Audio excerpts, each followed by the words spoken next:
କରିଥିଲୁ କିନ୍ତୁ ବର୍ଷା ଯୋଗୁଁ ସବୁ କ୍ଷୟକ୍ଷତି ହେଇଯାଇଛି। ଆମେ ଆମ ପାଖକୁ ଆସିଥିଲେ ମୁଖ୍ୟମନ୍ତ୍ରୀ ନିଜେ ମୋହନ ଚରଣ ମାଝୀ, ଯିଏକି ଆମର ଟୋଟାଲି ତତ୍ତ୍ୱାବଧାନ କରି ଦେଖିଲେ ଯେ ଆମର ଯେଉଁ ଜମିରେ ଯେଉଁ ପାଣି ପଶିଥିଲା ସେଥିରେ ଗଜା ହେଇଯାଇଛି। ତେଣୁ ଟୋଟାଲି ସବୁ ଜାଗା 6/10 ନଦୀ ଯାକ କ୍ଷତି ହେଇଯାଇଛି। ତେଣୁ ସିଏ ଆକଳନ କଲେ ଆମକୁ କ୍ଷତିପୂରଣ ଦେବେ ବୋଲି କହିଛନ୍ତି ଏବଂ ତା ସହିତ ଆମ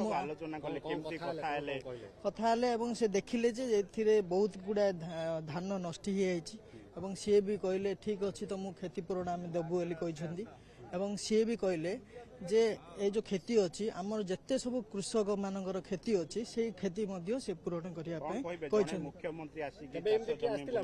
ନା ଆଗରୁ କେବେ ମୁଖ୍ୟମନ୍ତ୍ରୀ ଆସିନାହାନ୍ତି, ଆଗରୁ କ୍ଷତି ହେଇଥିଲା ସେ ଅକଳନ କରିଥିଲେ, କିନ୍ତୁ ଏଥର ଆମର ନିଜେ ମୁଖ୍ୟମନ୍ତ୍ରୀ ମୋହନ ଚରଣ ମାଝୀ ନିଜେ ଆସି ଇନକ୍ୱାରି କରିଥିଲେ ଏବଂ ଆସିନାହାନ୍ତି, କେବେ ଆସିନାହାନ୍ତି, କୌଣସି ମୁଖ୍ୟମନ୍ତ୍ରୀ ଆସିନାହାନ୍ତି। ଏବେ ଯେଉଁ ମୁଖ୍ୟମନ୍ତ୍ରୀ ଆସିଥିଲେ ସେ ଆମର ସବୁ ଇନକ୍ୱାରି କରିଛନ୍ତି।